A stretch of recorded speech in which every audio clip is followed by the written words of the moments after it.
नमस्कार, आप सभी का आज के इस सेशन में स्वागत है। और आज की हमारी खोज का विषय है ब्रिज द जनरेशन गैप। देखिए, आज के इस समय में ना कोई परिवार ऐसा नहीं है जिसमें जनरेशन गैप की समस्या नहीं है। और जनरेशन गैप होता क्या है? जनरेशन गैप का सिंपल सा मतलब यह है कि जो यंग जनरेशन है और जो ओल्ड जनरेशन है उनके बीच उनकी ओपिनियंस, उनकी वैल्यूज और उनके बिलीफ्स जो हैं वो तालमेल नहीं खाते। बस ये जनरेशन गैप है। सब अपने काम अपने तरीके से अपना काम करना चाहते हैं, ठीक है, और वहां पे टकराव पैदा होता है, जनरेशन गैप हो जाता है। लेकिन हम सोचते हैं कि ये जनरेशन गैप की समस्या ना अभी इसी वक्त है। नहीं, जनरेशन गैप जो है ना वो हर सदी में था। आज से 100 साल पहले भी था, आज से 500 साल पहले भी था, आज से 5000 साल पहले भी एग्जिस्ट करता था। लेकिन हुआ क्या है कि पिछले जो कुछ दशक हैं, 2, 3, 4 दशक हैं, उनमें टेक्नोलॉजिकल एडवांसमेंट इतनी ज्यादा हो गई है कि ये जो चेंज हुआ है सोसाइटी में वो बहुत तेजी से हुआ है और बहुत ज्यादा हो गया है। और इस वजह से जो सोसाइटी है उसे इनफ टाइम नहीं मिला है खुद को एडजस्ट करने का, नए एनवायरनमेंट में एडजस्ट होने का। तो ये जो जनरेशन गैप है ना ये बहुत बढ़ गया है। ये लगता है कि यार ये इतना तो पहले कभी नहीं था। हाँ, इतना पहले कभी नहीं था, लेकिन इसकी वजह है टेक्नोलॉजिकल चेंजेस। जब भी चेंजेस होंगे सोसाइटी में जनरेशन गैप बढ़ता है, ये बात आप ध्यान रखिए। और धीरे धीरे कुछ समय के बाद तो जो वैल्यूज होती है ना वो भी चेंज होना शुरू हो जाती हैं। नॉर्म्स की तो बात छोड़ दीजिए। तो आज हम बात करेंगे कि अगर ये जनरेशन गैप है सोसाइटी में, हमारे परिवारों में, तो उसको फिल कैसे किया जाए। भाई, कोई उसका तरीका तो होगा, बिल्कुल तरीका है। लेकिन उस तरीके को डिस्कस करने से पहले हम ये डिस्कस करेंगे कि आखिर ये जनरेशन गैप पैदा ही क्यों होता है, क्यों बढ़ता है। क्योंकि जब हमें ये रीजन पता होगा ना तो उस चीज को फिल करना जो है वो आसान होगा। देखिए, जनरेशन गैप होने का जो नंबर 1 रीजन है ना कहीं पे भी, किसी भी परिवार में, किसी भी समाज में, वो होता है लैक ऑफ अंडरस्टैंडिंग। कि हम एक दूसरे को प्रॉपरली समझते नहीं है, समझ की कमी है। नई जनरेशन में भी और पुरानी जनरेशन में भी समझ की कमी। कैसे? एक एग्जांपल लेते हैं। देखिए, एक परिवार में जनरेशन गैप कैसे पैदा होता है। एक कोई काम है, उसको काम को करने का ना एक तरीका है। अब उसे हम कह देंगे कि नॉर्म्स है। सोसाइटी में नॉर्म्स बने होते हैं ना, एक सोसाइटी के नॉर्म्स होते हैं, एक आपकी फैमिली के नॉर्म्स होंगे।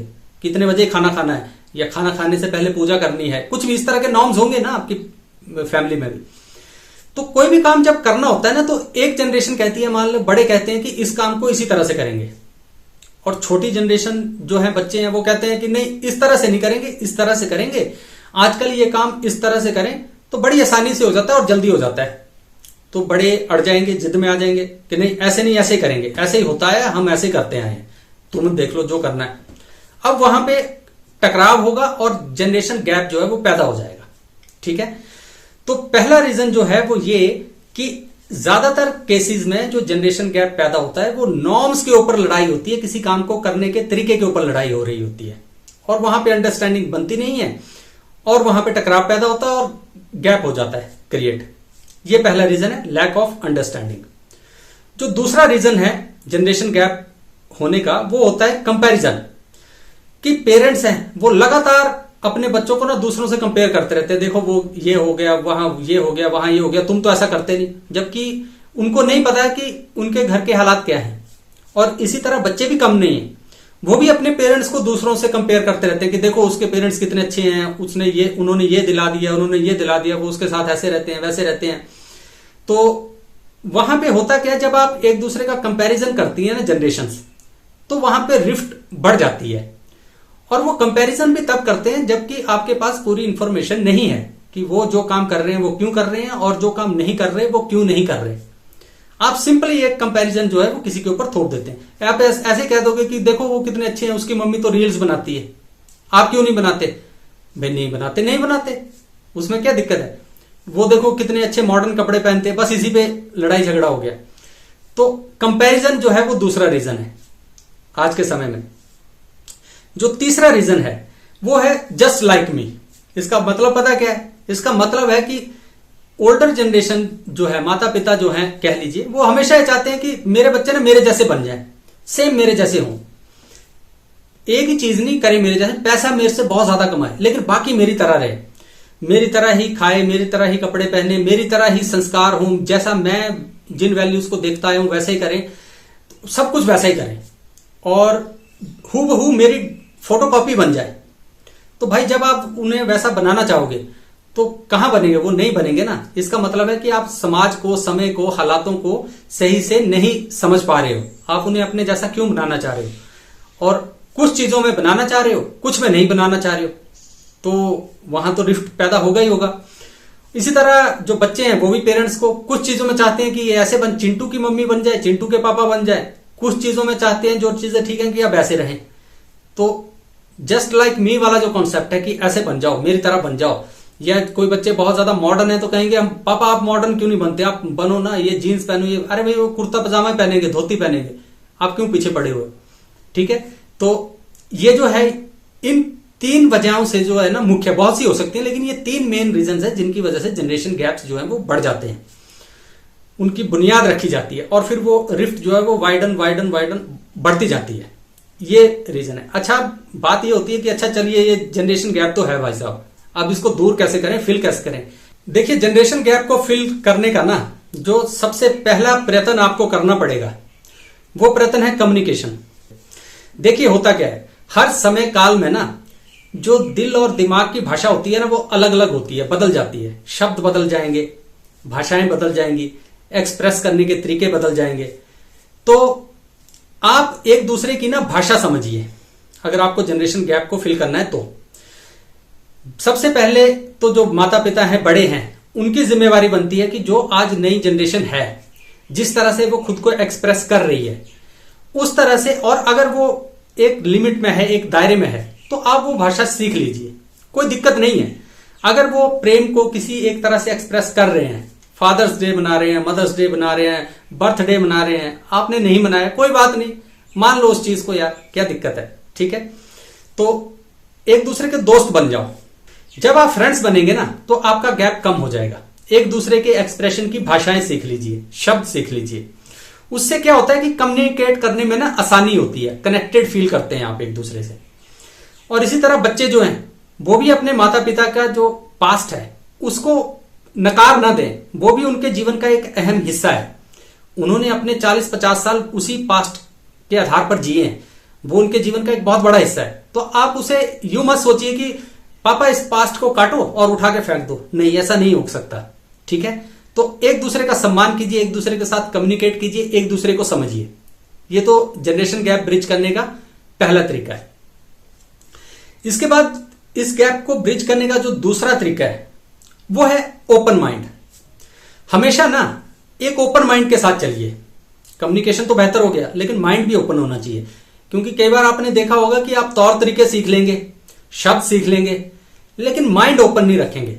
और माइंड ओपन कब होता है? आप रूढ़ियों से कब निकलते हैं, पुरानी प्रथाओं से कब निकलते हैं? आप इन सारी पुरानी चीजों से तब निकलते हैं, ये मैं बड़ों के लिए कह रहा हूं, जब आप जो आज नया समय है, नया परिवेश है, उसको समझते हैं।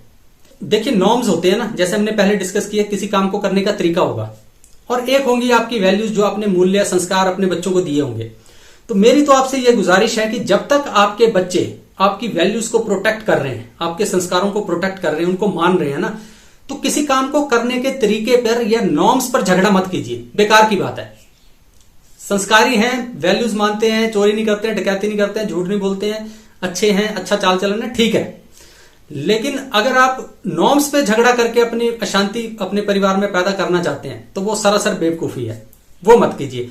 और मैं तो यहां तक कहूंगा कि धीरे धीरे ये जो वैल्यूज हैं वो भी वक्त के साथ चेंज हो जाएंगी, तो आप उनके प्रति भी अवेयर रहिए कि पूरा समाज, पूरा समय जो है वो कैसे बदल रहा है। ठीक है, तो ये ध्यान रखिए। और वैसे भी क्या होता है कि जो किसी भी व्यक्ति का जो निर्माण होता है ना, वो समय और हालात ही करते हैं। आपके संस्कारों की भूमिका जो है ना वो कुछ समय के बाद बहुत थोड़ी रह जाती है। संस्कारों का क्या करेंगे जब समय बदल गया, हालात ही बदल गए, तो किसी बंदे को जिसको तो जीना, जिसकी पूरी उम्र अभी पड़ी है, वो तो बदलेगा ही भाई, वो आपके पुराने ढर्रों पर तो चलता नहीं रहेगा। ये बात ध्यान रखिए, ओपन माइंडेड रहिए। और इसके बाद जो तीसरी चीज है जिसका आपको ध्यान रखना है जनरेशन गैप को ब्रिज करने के लिए, वो ये कि be a active participant in change.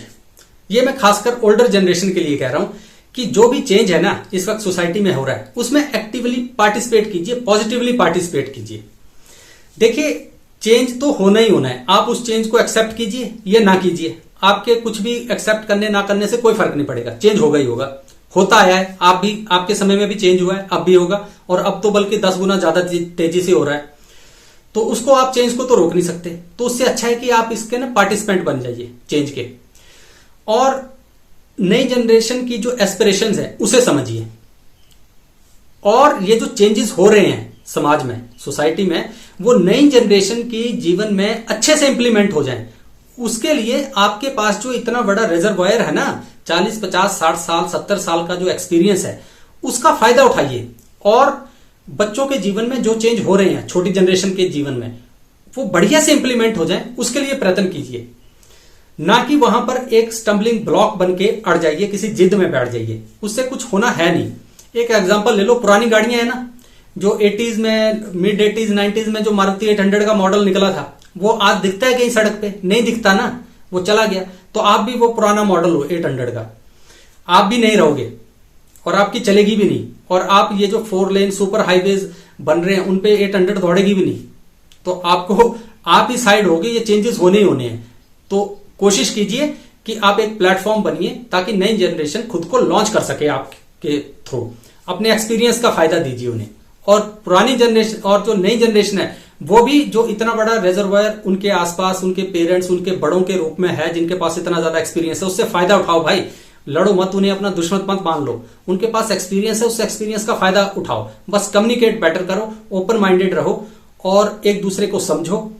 Change होना ही है, उसमें दोनों मिलकर पार्टिसिपेट करो, जनरेशन गैप ब्रिज हो जाएगा, और आपका जीवन, सोसाइटी बढ़िया बन जाएगी, आपकी फैमिली लाइफ बढ़िया हो जाएगी, आपका अपना इंडिविजुअल लाइफ जो है वो बिल्कुल सेट हो जाएगी। तो इस तरह से चलिए, और जनरेशन गैप ब्रिज हो जाएगा। तो ये कुछ बातें थी जो आज आपसे करनी थी।